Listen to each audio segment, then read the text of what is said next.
Bueno, familia, como parte de esta idea de los 21 días de oración, pensamos que la mejor manera de acompañarlos es por medio de una serie sobre la oración. Entonces vamos a hacer una serie de 4 semanas de oración que va a terminar justamente el último domingo con el que terminamos los 21 días. La serie se titula Pray First o Primero Ora y entre paréntesis las 4 dimensiones de la oración. De hecho, en algunas de las reuniones de Pray First al comienzo del año hablé un poco de estas 4 dimensiones, las vamos a repasar y las vamos a ampliar porque son muy importantes y nos enseñan cosas muy vitales acerca de la disciplina de la oración. La oración es una disciplina espiritual. En últimas, orar es hablarle a Dios y eso es de lo que vamos a hablar hoy. Orar es hablarle a Dios. Eso es orar. Alguien dice, bueno, pero es que la oración es compleja, es un mundo místico, es un mundo enredado. La oración puede ser tan compleja como nosotros queramos o puede ser tan sencilla como hablarle a Dios, abrirle nuestro corazón a Dios, abrir nuestra boca para expresar nuestras palabras. Pero la realidad es que aunque la oración tiene una importancia fundamental en la vida del ser humano y especialmente en la vida del creyente, también es cierto que vivimos en un mundo que atenta constantemente contra nuestra capacidad de orar. Vivimos como en un sistema y estamos gobernados por un sistema que no facilita la vida de oración, seamos honestos. La vida de oración, aunque debería ser tan sencillo como hablarle a Dios, en ocasiones ni siquiera eso tenemos la posibilidad de hacer. No tengo tiempo de hablar con Dios, no tengo espacio para hablar con Dios, mi mente no me permite conectar con Dios. De manera que quiero empezar poniendo como algunos obstáculos o amenazas de la vida de oración.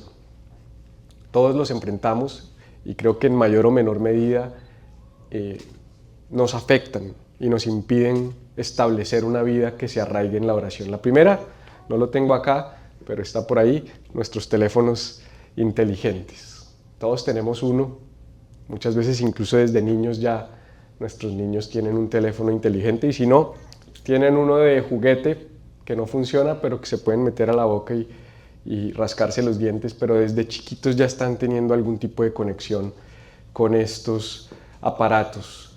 Cada notificación nos aleja de nuestra cotidianidad, nos aleja de nuestras cosas.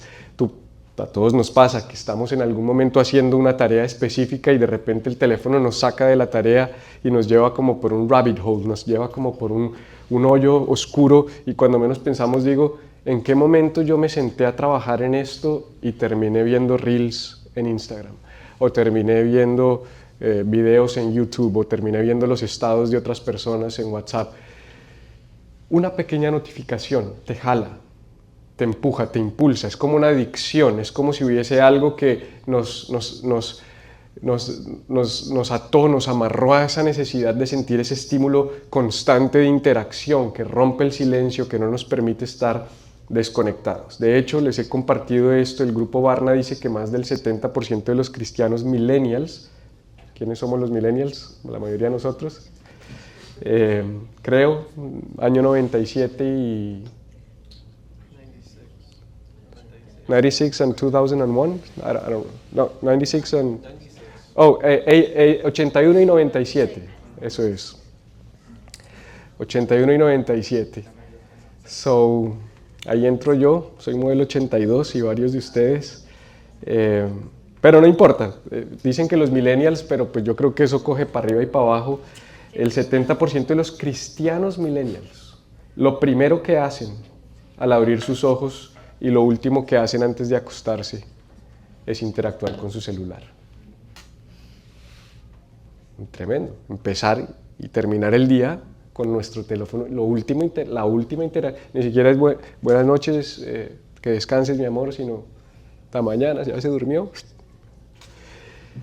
Y lo último puede ser una historia, una mala noticia, no necesariamente cosas malas, pero empiezas y terminas tu día con un estímulo de tu teléfono inteligente. Y tan solo el 10%, estamos diciendo que el 70%, lo primero y lo último que hace es su teléfono, solo el 10% de ese mismo grupo de cristianos, millennials, lo primero y lo último que hace en su día es o hablar con Dios o leer un versículo de las Escrituras.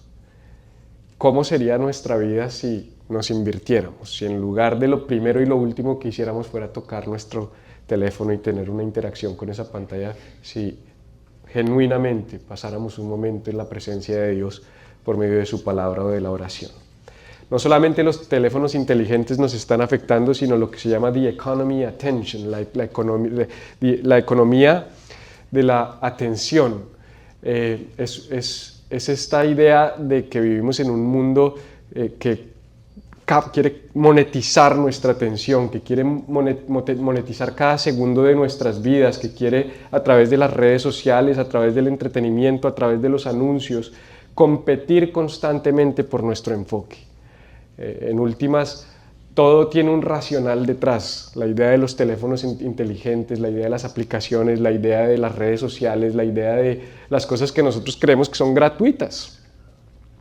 Tú crees que ChatGPT es gratuito, pero no es gratuito, está costando tu vida, te están sacando información, te están aprendiendo a conocer, están aprendiendo cómo piensas.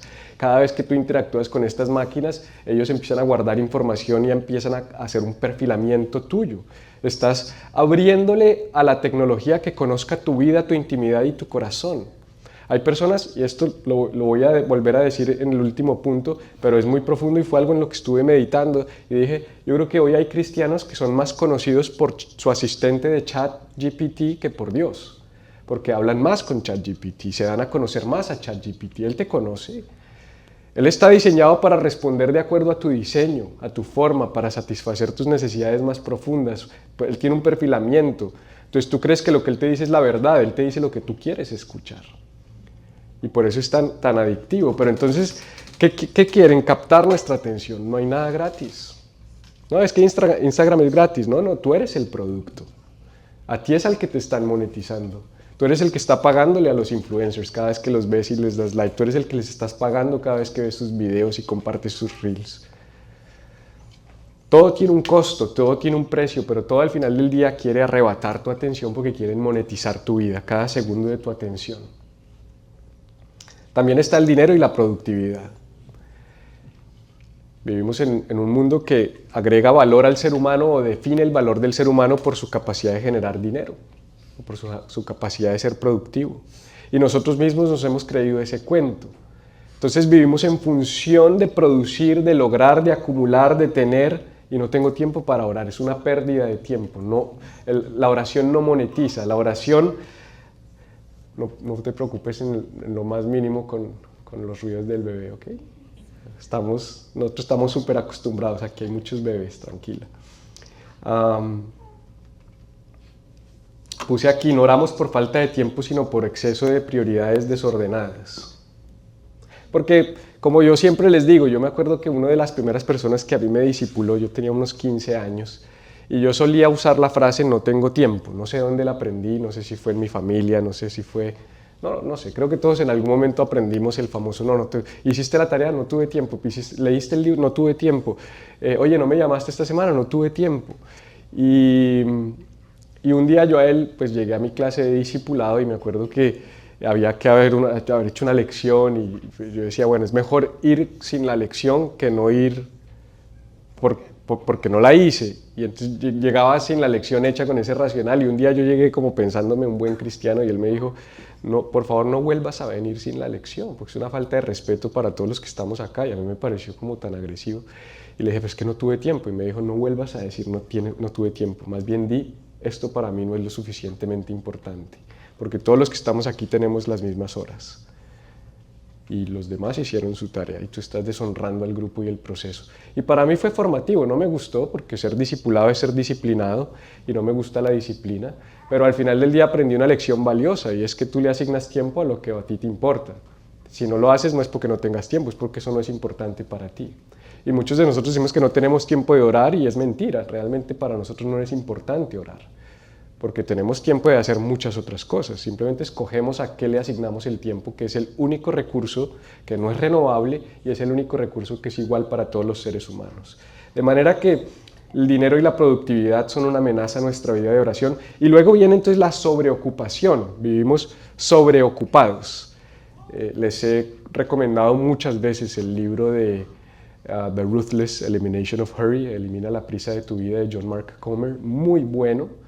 Y creo que necesitamos eliminar la prisa de nuestra vida. Creo que era Dallas Willard el que decía que el mayor enemigo de la vida espiritual no es el diablo, sino es el afán.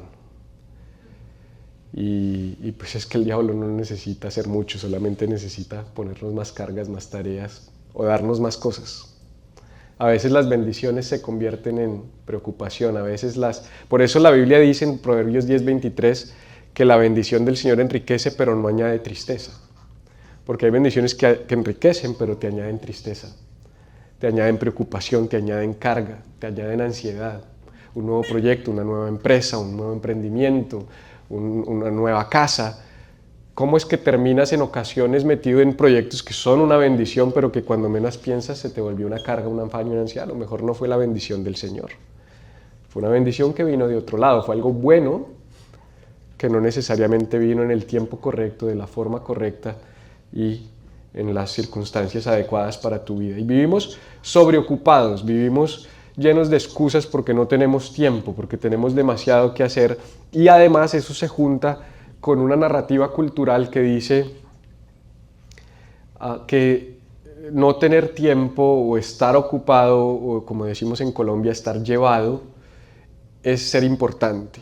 Es que no estoy llevado, no tuve un minuto. Es que no te imaginas, yo no tuve tiempo ni de comer esta semana, o no he dormido nada. No, es que he dormido 2 horas. Yo duermo 2 horas y créanme que yo mato a alguien. Yo necesito dormir 8 horas todos los días. Yo descubrí eso y por eso hay ciertos trabajos que yo ya no haría, sencillamente. Yo trabajé 16 años de mi vida en un ritmo de multinacional que solo me dejaba dormir 5 horas y yo no sé cómo funcionaba. Tomando Red Bull todos los días, 4 o 5 latas de Red Bull, haciendo los cierres de ventas una semana, trasnochando de derecho, comiendo a las 2 de la mañana, o sea, unas cosas que uno dice, pero eso no puede ser la vida. Entonces, en este mundo eso se ha vuelto en algunos aspectos como glamuroso, como que, ¿y tú qué haces? No, estoy bien, yo tengo tiempo, yo tengo margen, yo vivo con margen, yo tengo tiempo, manejo mi tiempo, tengo libertad. No persigo las mismas cosas, no estoy obsesionado por las mismas cosas, eso ya es como una persona rara. Pero al final del día tenemos que replantear nuestros paradigmas y replantear nuestras prioridades. No solamente la sobreocupación, sino la ciencia y la tecnología como sustitutos del misterio. Porque hay cierto misterio en las cosas de Dios que es parte de la espiritualidad. Yo no soy un hombre místico y yo suelo decir eso en el sentido de que no soy una persona que abraza demasiado el misticismo dentro de la espiritualidad. Me parece que hay unas líneas peligrosas en el misticismo, pero creo que la espiritualidad tiene un lugar al misticismo. Creo que hay cosas que son místicas, que no las podemos explicar, son espirituales, son invisibles, son de un mundo desconocido y tienen unos elementos sobrenaturales y sensoriales y que no podemos descifrar y que no podemos describir necesariamente con palabras. Pero la ciencia y la tecnología quiere volvernos demasiado pragmáticos, quiere exaltar lo tangible, lo comprobable, lo instantáneo. Y la oración te invita a lo invisible, la oración te invita a lo eterno, te invita a lo lento. ¿Quiénes ya usan ChatGPT? Yo lo uso, díganlo sin ok, ya no es un extraterrestre. A mí me parece, yo todavía no logro entender la velocidad de respuesta. Eso es a mí lo que más que las respuestas en sí, es como si él, cuando yo estoy escribiendo, él ya supiera lo que hay en mi mente. Yo digo, no puede ser. Entonces, cuando tú ya tienes un asistente personal que te responde todas tus dudas, que es lógico, asertivo, habla en tu lenguaje, te afirma, te responde con respeto, te llama por tu nombre, qué pastor que me aconseje ni que nada, qué amigo, qué psicólogo. O sea, y esto está empezando hasta ahora. Yo lo empecé a usar hace como 1 mes y medio, porque me rehusaba hasta que Benjamín me dijo, tienes que. Y menos mal le hice caso porque ya me di cuenta que sí, lo que pasa es que ahora hay que aprenderlo a usar, no que nos use. Pero más allá de eso, es más adicción a lo rápido, a lo instantáneo. O sea, es que no sé cómo describirlo, me parece. Pero oramos y a veces nuestra oración tarda meses, años, una respuesta. Y la ciencia y la tecnología vienen a sustituir ya no necesito ese misterio. A lo mejor esta carga que tengo ya no se la llevo a Dios, se la llevo al ChatGPT. Ya para qué le pregunto al pastor qué significa Apocalipsis 3.15. ChatGPT, ¿qué significa Apocalipsis 3.15? Y te va a dar una información muchísimo más, desde el punto de vista de información, mucho más precisa de la que cualquier pastor te pueda responder. Pero entonces, ¿dónde dejamos espacio para lo espiritual, lo eterno? No nos confundamos, ahí no hay vida. Parece que sí, habla como una persona, se expresa como te corrige como una persona. Yo cojo y escribo, encañonado, caliente, como un fosforito, porque yo soy como un fosforito, yo me enciendo rápido y entonces voy a escribir mi respuesta y digo, espera, voy a responderle esto a una persona, ¿qué opinas?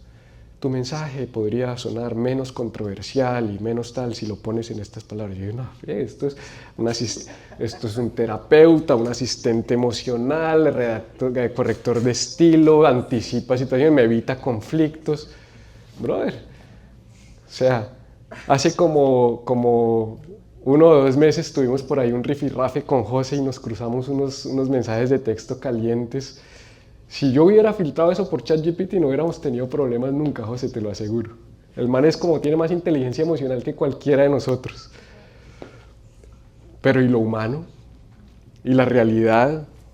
¿Y lo espiritual? ¿Te das cuenta? Tenemos, o sea, no sé, yo no iba a hablar de eso, pero me parece que algo nos va quedando ahí en la conversación. Y luego el último es el secularismo práctico. ¿Qué es el secularismo práctico? Es esa idea de que ya hoy día podemos vivir como si Dios no existiera. Es que podemos tomar nuestras decisiones sin consultarlo con Dios. Es que ya no necesito preguntarle a Dios qué opina Él, qué piensa Él de mis decisiones, qué piensa Él de lo que voy a hacer, qué piensa Él de este negocio, qué piensa Él de esta decisión, qué piensa Él de esta relación, qué piensa Él de este nuevo trabajo, qué piensa Él de estas emociones que yo estoy sintiendo. Es como una autosuficiencia disfrazada de fe. Y cada vez está más en auge. Tú tienes la respuesta está dentro de ti, búscalo adentro de ti. Tú eres tu propia guía, sigue tu corazón, sigue tus pensamientos, sigue tus ideales, que nadie te diga qué hacer. Y empiezan a hacer sentido esas frases dentro de nosotros. Pues oye, sí, esto no es tan ilógico. Si Dios me hizo así, ¿no? ¿Alguien ha pensado eso alguna vez? Pues yo soy así, tú me hiciste así que si no te gusta es tu culpa. Casi con arrogancia podemos tener ese tipo de conversaciones con Dios. Pero no se nos puede olvidar cuál es nuestro lugar y cuál es nuestra posición. Entonces, si vamos a hablar de la oración, que es lo que vamos a hacer durante las próximas semanas, tenemos que tener esta actitud. Teresa de Ávila dijo, cuando se trata de la oración, todos somos principiantes. No importa si llevas, como yo, 30 años en el cristianismo, o si esta es la primera vez que abordas este año tu vida de fe desde la perspectiva cristiana y son términos nuevos para ti, todos somos principiantes. Y qué importante tener ese corazón, todos somos principiantes. De hecho, la oración era parte fundamental de la vida de Jesús. ¿Y por qué digo eso? Porque si Jesús, siendo Dios, oraba, eso nos revela que nadie se gradúa de la oración, sino que aún el Hijo de Dios necesitó la oración para pasar su asignación por esta tierra. Y no solo la necesitó, sino que fue parte esencial y fundamental de su vida. Te voy a leer 3 pasajes para que veamos la importancia de la vida de oración en Jesús. Lucas 5 del 15 al 16, creo que tengo resaltados en negro lo más importante. Sin embargo, la fama de Jesús se extendía cada vez más, de modo que acudían a él multitudes para oírlo y para que él los sanara de sus enfermedades. Él, por su parte, solía retirarse a lugares solitarios para orar. Mira que te estaba hablando de un mundo afanado, que te presiona, que te quiere empujar al activismo. Y eso no está muy diferente de lo que estaba viviendo Jesús. Dice que su fama se extendía y que a él acudían multitudes. O sea, Jesús era una sensación. A pesar de que esto era el primer siglo, este hombre era una sensación. La cantidad de gente que lo buscaba, que estaba con él, que pasaba tiempo con él. Y dice que él, en lugar de sumergirse en ese contexto y en esa vida de la fama y del afán, se retiraba a lugares solitarios para orar. Necesitamos aprender a manejar ese espacio de retirarnos para trabajar el alma. En medio del mundo en el que vivimos, porque no va a cambiar el mundo. ¿Cómo yo puedo vivir en el mundo y en las realidades del mundo, pero tener espacios donde intencionalmente yo por mi parte me retiro? Yo creo que cada uno de nosotros tiene que hacer ese yo por mi parte. Y yo no puedo hacer el yo por mi parte que a ti te corresponde. Tú tienes tu parte, yo tengo mi parte. Yo puedo convocar a una reunión de oración, puedo convocar 21 días de oración, pero tú por tu parte tienes que decir, yo me voy a retirar y me voy a apartar a lugares solitarios para orar.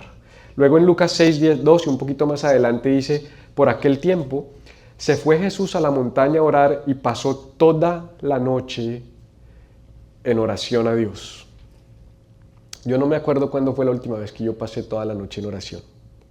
Sí lo he hecho, en un par de vigilias en el pasado, en iglesias en las que hacíamos ese tipo de actividades. Vamos a una vigilia, ir a toda la noche orando, en un par de momentos muy particulares donde crisis o situaciones difíciles. Normalmente son las situaciones difíciles las que te llevan y te impulsan a ese tipo de rutinas, pero Jesús era random. Él decía, bueno, esta noche vigilia, a orar toda la noche.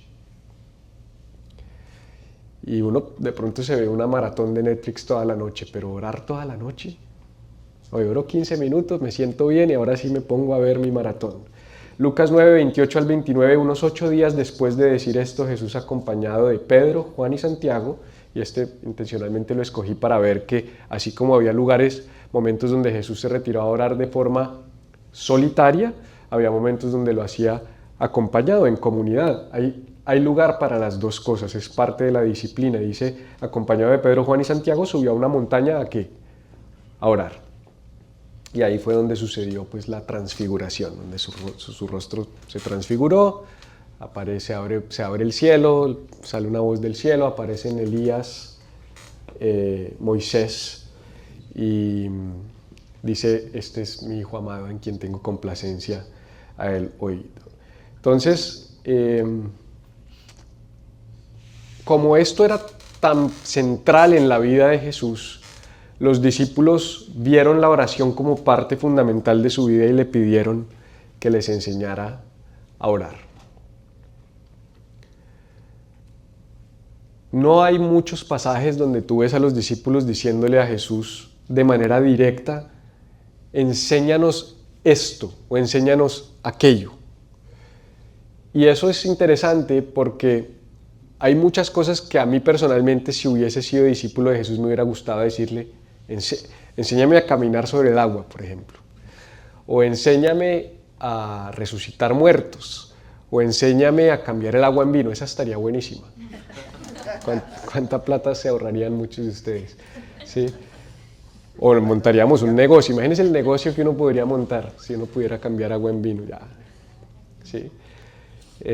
Pero no ves ese tipo de conversaciones, porque parece ser que ellos entendían algo, y es que todo eso que pasaba afuera era el resultado de algo que pasaba adentro. Ellos entendieron algo que muchas veces nosotros no entendemos, y es que las manifestaciones y todo lo que sucede afuera es un fruto de la oración. Entonces ellos dijeron, no, yo no le voy a pedir que me enseñe a cambiar el agua en vino, yo le voy a pedir que me enseñe a orar. Porque si yo aprendo a orar, yo me relaciono con Dios, yo puedo hacer todas las demás cosas. Todo lo demás va a fluir naturalmente de tener una vida de oración. Entonces ellos les dicen, enséñanos a orar, y vamos entonces a mirar un poquito lo que sucedió después de que los discípulos le preguntaron eso a Jesús. Había un deseo genuino. Ellos de verdad querían aprender a hacerlo. Mira, si lo querían hacer porque les llamaba la atención las cosas increíbles que hacía Jesús, o si lo querían aprender porque veían en él su carácter y decían, yo quiero ser como este hombre, no lo sé, a lo mejor las dos. Yo creo que ellos tanto les impresionaba lo externo del ministerio de Jesús como lo externo de su carácter. Y las dos cosas nacen en la oración. La oración afecta quién tú eres y lo que tú haces. ¿Quieres cambiar lo que eres y lo que haces? Ora. Pero normalmente no empezamos por ahí. Si quiero cambiar lo que soy, normalmente pienso en cambiar lo que hago. No sé por qué pensamos así los seres humanos, pero así pensamos. Estoy cansado de esta vida, voy a cambiar de trabajo. Eso no te va a cambiar nada, te va a servir un ratico, porque lo novedoso es chévere al comienzo. Estoy cansado de no sé qué, voy a ir del país. Te van a perseguir todos los fantasmas y todos los dramas y todos los traumas te van a acompañar. Ellos se montan al avión, y si no se montan, nadan y después llegan y te alcanzan. Puede que una semana, un mes. La única manera es transformar tu vida, y no hay manera de transformar nuestra vida lejos de la oración. ¿Tiene sentido? Por eso es que es importante querer orar. Por eso es que al final lo que yo estoy tratando es de que se nos despierte un deseo de, pues yo también quiero. De verdad que yo también quiero aprender a orar. Si tú aprendes a orar, no puede haber nada más poderoso. Si tú me preguntas, yo cuál creo que era la clave de la vida de Jesús, era la oración. Era su relación con el Padre, no había otra. Sí, fue la obediencia, sí, fue el amor, pero fue su oración, lo que lo mantuvo humilde, lo que lo mantuvo enfocado, lo que lo mantuvo conectado con los propósitos del Padre. Entonces dice lo siguiente, Lucas 11:1. Un día, di conmigo un día, así como están como desganados. Estaba Jesús orando en cierto lugar, diga cierto lugar. ¿Y cuándo terminó? Diga cuándo terminó. Ya, dijo uno de sus discípulos, Señor, enséñanos a orar así como Juan enseñó a sus discípulos. Aquí está la pregunta de los discípulos, de ahí salió. Lo ven orando y dicen, definitivamente, ya no más, tenemos que preguntarle. Se cree que fue Pedro el que le dijo, porque normalmente Pedro era el que era vocal.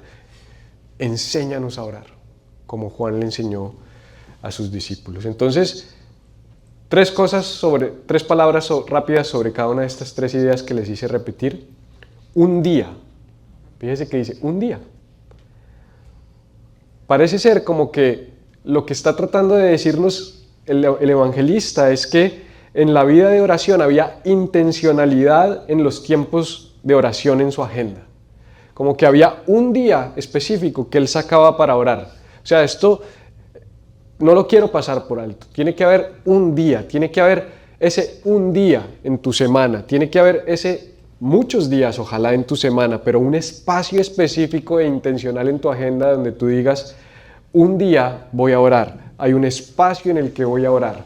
Luego dice que cierto lugar, me llama la atención que siempre que se habla de la oración en la vida de Jesús, había una alusión específica al tipo de espacio de lugar en el que él se apartaba a orar, bien fuera en una montaña, bien fuera en una balsa, bien fuera en un desierto.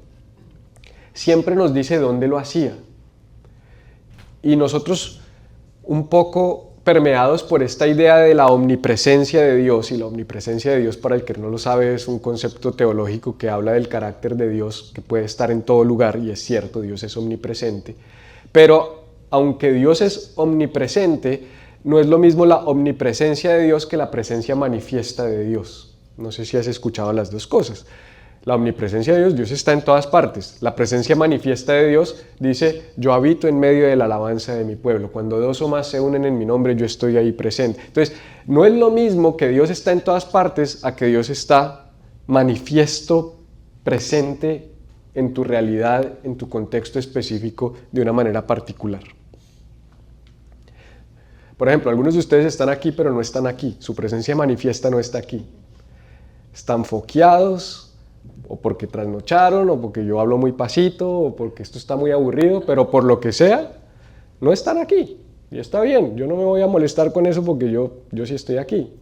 Pero Dios puede estar presente, pero no está manifestando su presencia en ese contexto y en ese lugar. Para eso oramos. Entonces a veces creemos que como Dios está en todas partes, no, pues yo ya en el trancón oré, Padre bendíceme tal cosa. Pues sí, Él te escucha, pero hay contextos específicos donde Él quiere encontrarse contigo. Hay ciertos días, ciertos lugares. Yo veo intencionalidad en la vida de Jesús. Un día, cierto lugar, cuando terminó. Todo lo que termina, ¿qué pasa? Empieza. O sea que la oración tiene un tiempo, un espacio, un principio y un final. ¿Oren sin cesar? Sí, está perfecto. Yo todo el día estoy pensando en mi familia y en mi esposa. Pero cuando estoy con ella, estoy con ella. No es lo mismo mi tiempo dedicado a ella o a mis hijos que el que yo constantemente estoy pensando en ellos. Yo todo el año hablo con mis papás que viven en Colombia, pero 1 o 2 veces al año vienen a visitarnos, paso tiempo con ellos de manera intencional, dedico tiempo, tenemos una agenda, compartimos. Dios tiene que ser parte de nuestra agenda, tenemos que buscar a Dios de manera intencional. La oración en tu vida debería tener un día, un lugar y un espacio de tiempo dedicado. Eso es lo que nos dice ahí. Entonces los discípulos le dicen, enséñanos.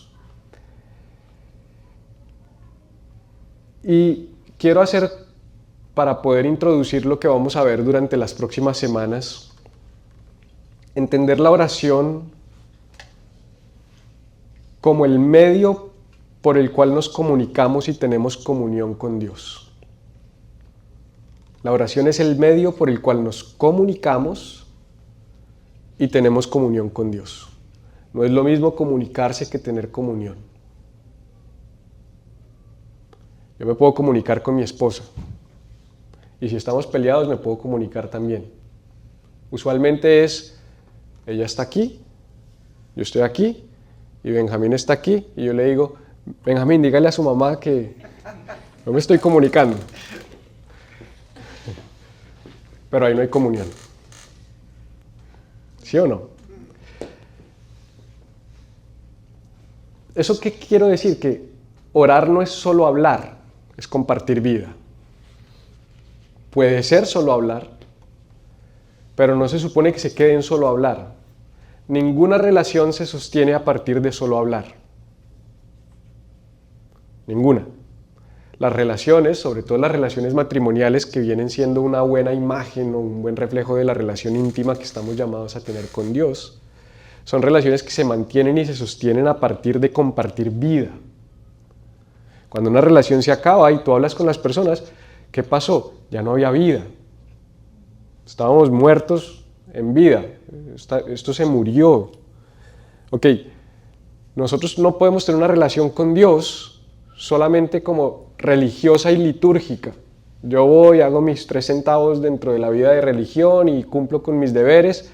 Así no se sostiene una relación con Dios. La relación con Dios se sostiene a partir de la vida, de entregar el corazón, de abrir el corazón, de ser intencional, de dejar que Él nos transforme de adentro hacia afuera.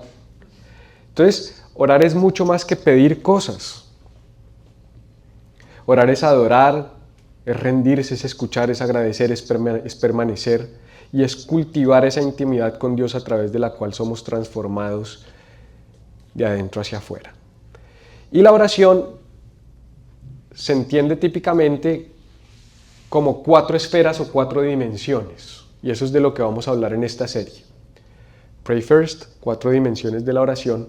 La primera, que es la que estamos hablando hoy, es hablarle a Dios. Esto no quiere decir que sea una progresión, es decir, esto no es de menos a más, aunque sí lo es, pero lo que quiero decir es, no es progresivo en el sentido de que al avanzar de una etapa a la otra, elimino las anteriores, sino simplemente va creciendo mi vida de oración, pero se mantiene la anterior. Entonces, ¿orar es hablarle a Dios? Sí. Venga, dile a tu mamá una cosa así, ¿no? Padre nuestro que estás en los cielos, santificado sea tu nombre. Muchos han orado así. Están utilizando una guía de oración, no tienen unas palabras porque no tienen una relación, no saben cómo hablarle a Dios. Bueno, Padre nuestro que estás en los cielos, santificado sea tu nombre, venga a nosotros tu reino, hágase tu voluntad. Mucha gente ora así. ¿No es oración eso? No, sí es oración. ¿No escucha a Dios? Yo creo que sí escucha. Como Cata escucha cuando yo le digo a Benja, probablemente, pero está escuchando. ¿Genera comunión e intimidad? No creo. No creo que con 25,000 Padres Nuestros generes comunión e intimidad con Dios. ¿Estás pecando? No. ¿Dios te escucha? Sí. ¿Hay fe? También. Y no quiero ni estoy pensando con esto en ningún momento ni cuestionar, ni criticar, ni atacar la fe de nadie, ni las liturgias, ni las formas. Lo que estoy tratando es de entender, la vida de oración va progresando. Cuando yo aprendí a montar bicicleta con unas rueditas. Y las rueditas eran súper buenas porque me enseñaron la forma, el pedaleo, la cosa, pero súper limitantes cuando ya tú quieres hacerle. El que se queda toda la vida con la oración guía, toda la vida tiene unas rueditas pegadas a la vida de oración. Llega un momento donde tú tienes que coger y levantar las rueditas y ya no es esa oración, sino son tus palabras. Es muy poderoso. Y ahí va esa progresión. Entonces, orar es hablarle a Dios. Hablarle a Dios es abrir tu boca para expresarle a Dios palabras que a lo mejor no son tuyas. Pueden ser de las escrituras, pueden ser las guías de oración, puede ser un libro que compraste, dice 365 oraciones para el año. Está bien. Y te dicen cómo orar. Y tú lo haces y tú dices, ora sí, Señor, te entrego mi vida y tal. ¿Hay algo de malo en eso? Para nada. Está buenísimo. Está buenísimo. Ahora, si yo todos los días del año voy y me como la comida congelada del Aldio del Walmart, en algún momento hay que aprender a preparar comidita en casa. Y de vez en cuando un día tengo mucho afán, entonces le echo a la congelada. ¿Sí? Entonces ves como progresé, pero si tengo que volver atrás y echar mano porque me ayuda, porque me fortalece, está bien. Entonces, orar es hablarle a Dios. Ese es como el primer nivel básico y es donde la mayoría de nosotros empezó. Cuando yo por primera vez llegué, yo no sabía orar. Y además llegó en el contexto de que yo llegué a una comunidad que era esa, que son personas que oraban bien raro. Que como que todo lo espiritual era diferente. ¿Sí? Porque todo cambiaba. El pastor era ese contexto, eso no era la comunidad, era como el contexto del cristianismo en la época en la que yo me convertí. Así era. Entonces, estabas hablando acá, ¿qué hubo, Juan? ¿Qué cuenta? No sé qué. Espere que ya va a empezar el servicio. Hola, hermanos, Dios les bendiga a todos. Este tipo aquí horas cambió la voz. Cambiaba la voz para predicar, cambiaba la voz para orar. ¿Sí? Entonces vamos a orar. Aleluya, santo. Es como que qué espíritu cogió a este tipo. O sea, entonces uno veía la oración como con un misticismo, como una cosa que... O sea, espérate un momentico, estamos todos normales, no sé qué, pero de repente vamos a orar y hay que entrar como en un modo. Y entonces para mí eso era como que uno pensaba, ok, esto, debe ser que esto es así. Claro. Yo me acuerdo que mis hijos me decían, ¿por qué hablas raro cuando oras? Y yo no entendía ellos qué me estaban diciendo porque para mí era normal. Uno oraba en mexicano y cantaba en mexicano porque crecimos oyendo pues nuestros referentes de la música cristiana en Latinoamérica eran los mexicanos, Witt, Barrientos, Romero, Esos tipos fueron los que nos enseñaron. Entonces, ministro de alabanza que se respetaba en Colombia en los 90 y comienzo de los 2000 era una copia de Jesús Adrián Romero o de Marcos Witt. No había nada que hacer. Dani se ríe porque sabe que así es. Y así aprendimos. ¿Sí? Y orábamos como ellos y hablábamos como ellos. Es parte en algún momento de madurar, de crecer. En ocasiones uno ora lo que el otro ora, dice lo que el otro dice, pero asimismo también se van transfiriendo algunos errores también, ¿sí? También se transmiten algunos errores, que yo entonces empiezo a aprender lo que el otro aprendió y si el otro aprendió mal, ¿qué? Pues yo también aprendí mal. Y creemos que es que así es. Y sin entender qué es lo que estamos diciendo, reprendemos, decretamos, declaramos y hacemos un montón de cosas que yo he estado en los últimos 5 años de mi vida en una fase de desaprender, porque me di cuenta que yo llegué a una iglesia a finales de los 90, en el año de 1997, marzo 25 del 97, recibí a Jesús con un poco, que debía tener ahí, con unos 14, 15 años,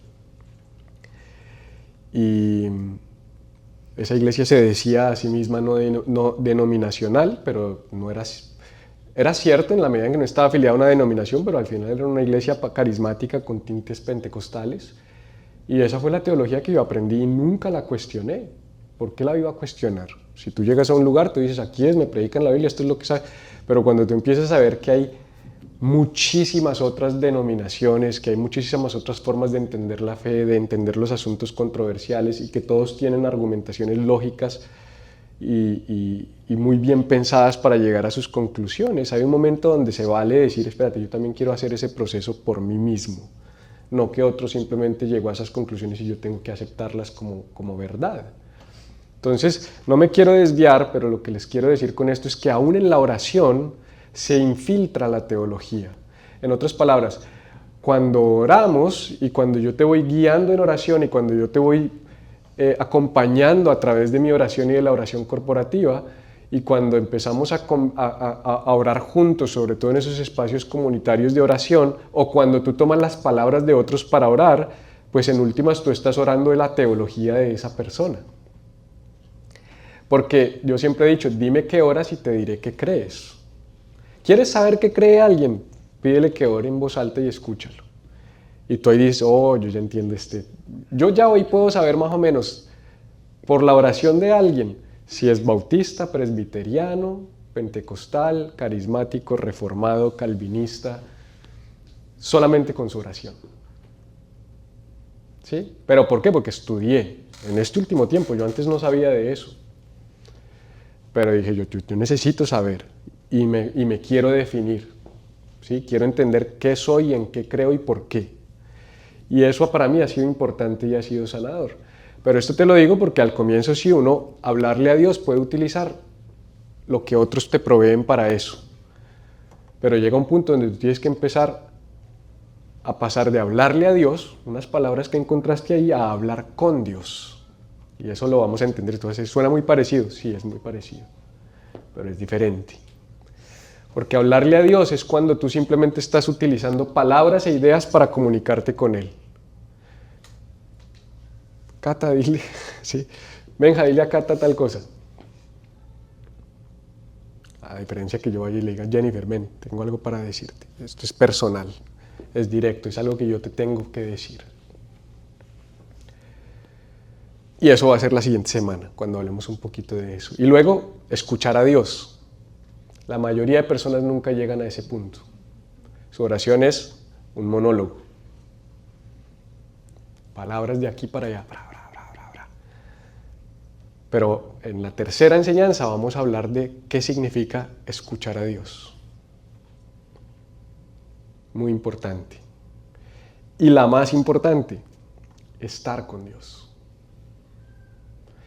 Y si tu vida de oración logra progresar a estas 4 esferas o 4 dimensiones, donde tú empiezas hablándole, a abriéndole tu corazón, a escuchando sus palabras y a estando en su presencia, esa es una vida de oración plena. Y ahí es cuando uno dice, ya entiendo por qué puede ser toda la noche. Ya entiendo por qué es que Jesús decía, tengo que sacar tiempo para estar con Él. Ya entiendo por qué no puede ser en mi carro solamente o en mi oficina solamente. Ya entiendo por qué tengo que tener un día, un lugar y un espacio específico para encontrarme con Dios. Eso es lo que vamos a hablar en las próximas semanas.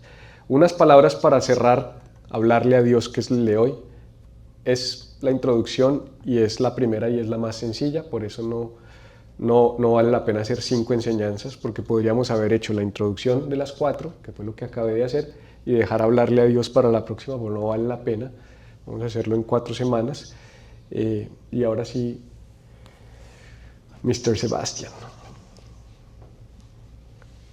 Y si están que se duermen ahora con la musiquita les va a ir peor, así que ya voy a acabar.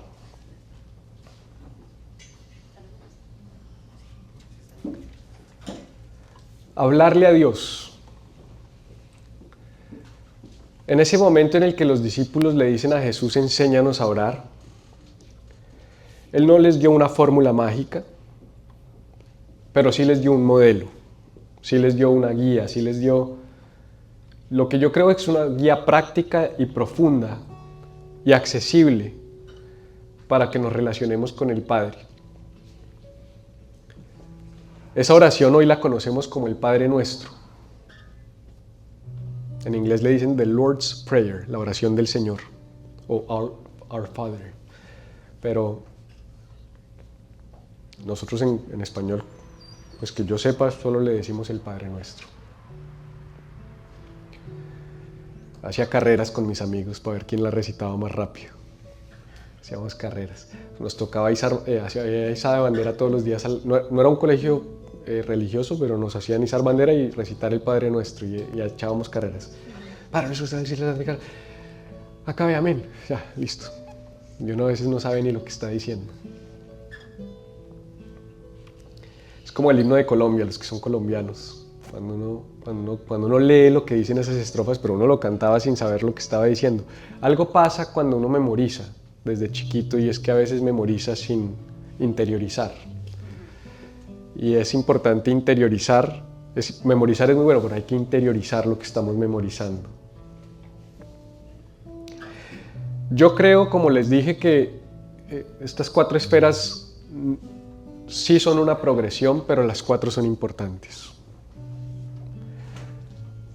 No puedes estar con Dios si no empiezas hablándole a Dios. Entonces no pensemos que lo uno es malo y lo otro es bueno. Todo es bueno. Y todo en todo momento tiene un lugar para nuestra vida de fe. Hay espacios donde yo no tengo espacio para estar con Dios, pero hablo con Él. Hay momentos donde no tengo palabras de mi boca para decirle, pero una aplicación, llámese Glorify o llámese Bible Version o YouVersion o lo que sea, puso en mi boca las palabras que yo no tengo para decirle porque estoy abatido emocionalmente o porque estoy bloqueado emocionalmente o porque estoy ansioso. Entonces, quiero ser claro en que no estoy minimizando y diciendo que eso está malo. Lo que pasa es que no nos podemos quedar ahí. Pero a diferencia de las rueditas de la bicicleta, que las quitamos cuando pequeños y pues difícilmente uno vuelve a usarlas, a no ser de que quiera montar bicicleta a los 85, ahí sí de pronto es mejor volverle a poner rueditas. Pero más bien uno dice, ya no monto más bicicleta.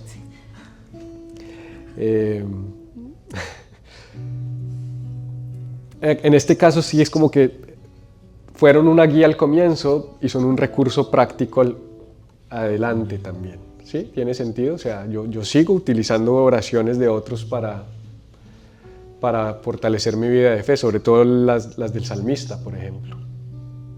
¿Sí?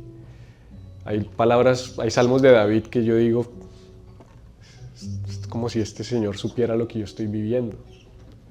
Las oro, las hago mías, porque no tengo palabras para expresar en ese momento por mi dolor, por mi angustia. Entonces, es bueno, toda esta progresión es buena. Hablarle a Dios es bueno.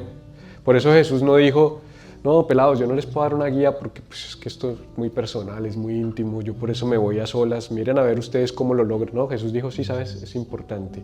Cuando ustedes oren, hagan esto. Y entonces Él dice, ustedes deben orar así. Padre nuestro que estás en el cielo, santificado sea tu nombre. Venga tu reino, hágase tu voluntad en la tierra como en el cielo. Danos hoy nuestro pan cotidiano, perdónanos nuestras ofensas como también nosotros hemos perdonado a nuestros ofensores, y no nos dejes caer en tentación, sino líbranos del maligno. Y esa fue la oración que hizo Jesús. Una palabra rápida sobre cada una de esas. Padre nuestro, que es lo primero que Jesús está diciendo. Sabes, cuando ores, tienes que tener presente primero que nada con quién estás hablando. Estás hablando con tu Padre, estás hablando con nuestro Padre. No estamos orándole a un ser lejano, le estamos hablando a un papá cercano, a un papá tierno, atento. Él usó la palabra Abba, que es una palabra que significa confianza e intimidad. Entonces le hablas a un Padre cercano, pero además importante, no es tu Padre. Jesús nunca dijo Padre mío, sino dijo Padre nuestro. Como que el concepto comunitario siempre estuvo presente, aun cuando Jesús se iba a orar solo. Aunque yo estoy orando solo, sigo siendo consciente de lo nuestro. La oración puede ser individual, pero tiene un impacto colectivo siempre, porque tu oración impacta a tu familia, tu oración impacta a tu casa, impacta a tu trabajo, impacta a tu iglesia. Padre nuestro. A veces el que tú ores Padre nuestro me bendice a mí, porque cuando yo no oro, tú oras y somos parte del mismo cuerpo. A veces tu oración me sostiene, porque aunque yo no sepa que tú estás orando, tu fe y tu fortaleza como parte del mismo cuerpo me bendice. Padre nuestro. Jesús algo nos está enseñando. Cuando ores, recuerda que estás hablándole al Padre y es un Padre de todos. No eres solo tú. Es cercano, es comunitario. Dios es, número 2, que estás en el cielo. Y uno puede entender esto como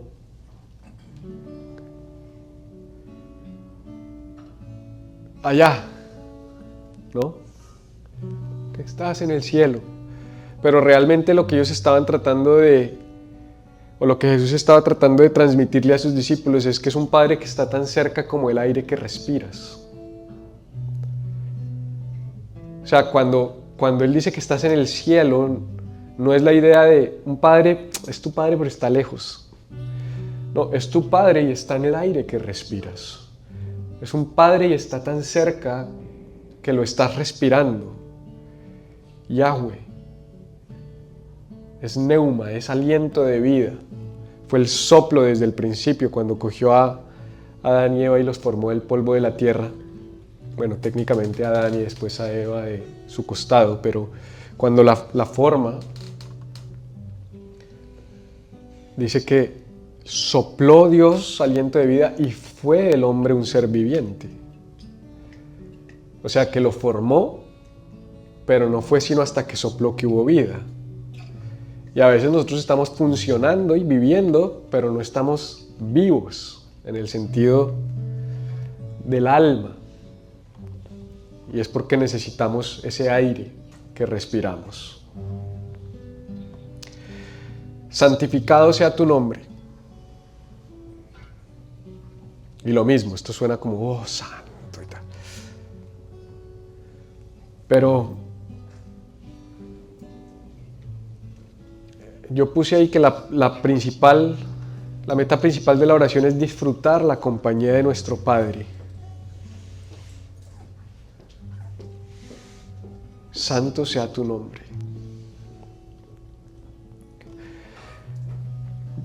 Yo no sé si ustedes se acuerdan, tengo que terminar en 3 minutos, yo no sé si ustedes se acuerdan que cuando uno, pues puede que esto no resuene con todos, sobre todo dependiendo de su infancia y de sus realidades, y quiero ser sensible con esto porque sé que no todos tienen padres funcionales o papás presentes.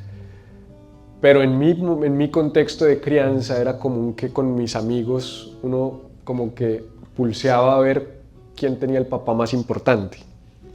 ¿Y su papá qué hace? No, es médico, y el mío pues, es abogado, y el suyo es ingeniero, el mío es profesor de inglés, mi papá era traductor y profesor de inglés y tal cosa, y yo le sumaba vainas, y es empresario y tal cosa, y uno como que quiere tratar de presumir de su papá.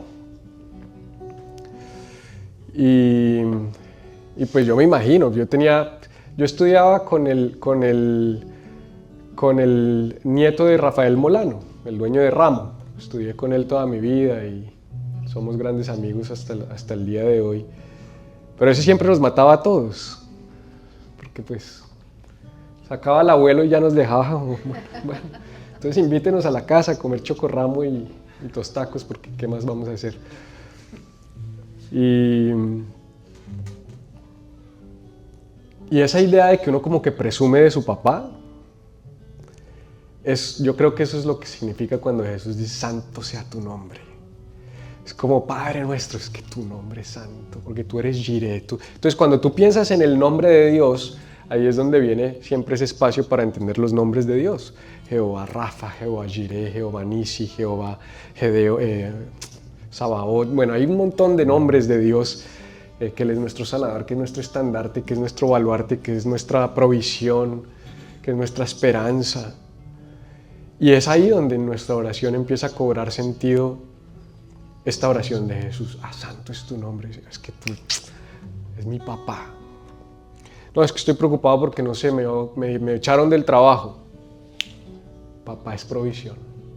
Eso es lo que está diciendo Jesús. No, es que me llegó un reporte del médico, unos niveles que no tengo ni idea, googleé y dice que eso posiblemente, mejor dicho, según Google, y si le pregunto a ChatGPT ya me dice que vaya haciendo arreglos fúnebres. Pero papá es Rafa, Él es mi sanador. Entonces ahí es donde se hace viva esto. No es solamente con unas palabras vacías, sino cojo unas palabras, las proceso, las interiorizo, las memorizo y las recito. Para acabar, porque si no, no voy a acabar. Venga tu reino. Esto me parece muy poderoso, venga tu reino. Porque lo que está diciendo Jesús es, tu oración sí hace la diferencia. O sea, Jesús está diciendo, cuando oren, díganle a Dios, venga tu reino. ¿Qué está diciendo Jesús? Él parte de la premisa de que hay cosas del reino que no se han manifestado hasta que tú las pidas. Eso es muy poderoso. O sea, que Dios contuvo la expresión de su reino en la tierra hasta que sus hijos oren para que se manifieste. Eso es lo que está diciendo Jesús. O sea, que será posible que hay realidades del reino de Dios que no se han materializado en tu vida y en mi vida porque no las estamos orando y no las estamos pidiendo. Yo creo que sí. Danos hoy nuestro pan.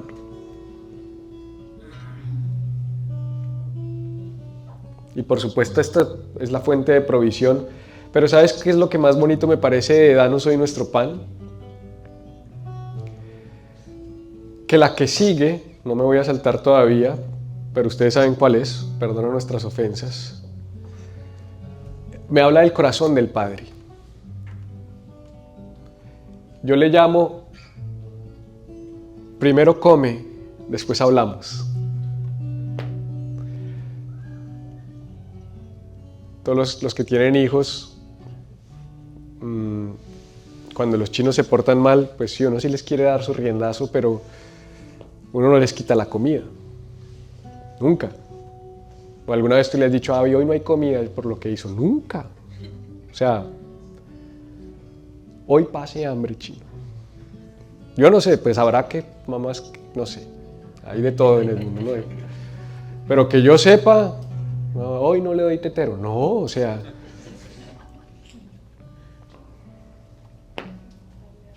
Y así es Dios. Pero nosotros a veces creemos que Dios sí es malo. Que uno se portó mal y debe ser que me echaron del trabajo por Dios está bravo conmigo. Pero espérate, Él es tu papá, Él es tu proveedor. ¿Tú crees que Él te va a quitar la comida por lo que hiciste?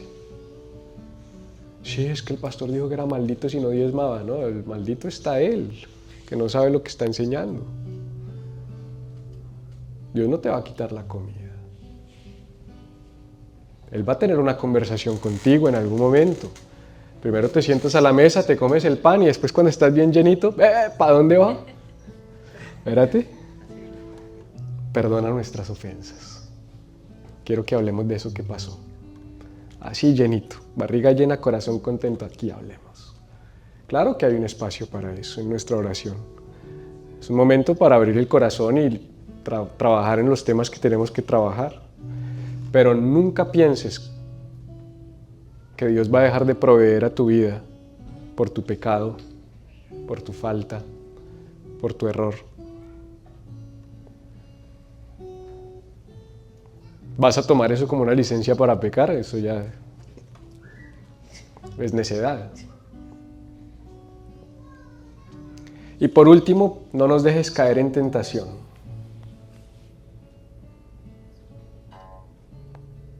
No nos dejes caer en tentación.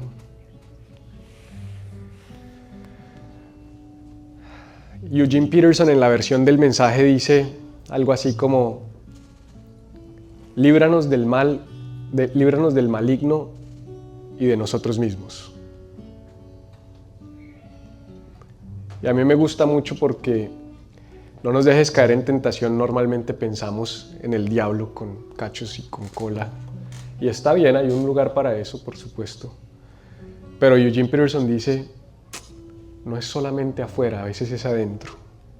Es: Señor, ayúdame. Con el diablo que es puerco y con mi corazón y mi mente que a veces también te necesito. Es una conversación para mirar afuera los peligros externos y los internos. Así que hablarle a Dios es tomar esta oración como lo acabo de hacer y volverla tuya. O tomar un salmo y hacerlo tuyo, y lo vamos a estar haciendo durante los próximos 21 días. Los 21 días que vienen es como un ejercicio de hablarle a Dios. Nos da fundamento, nos da teología, nos da estructura para que vamos progresando hacia hablar con Dios, escuchar a Dios y estar con Dios. Padre, te damos gracias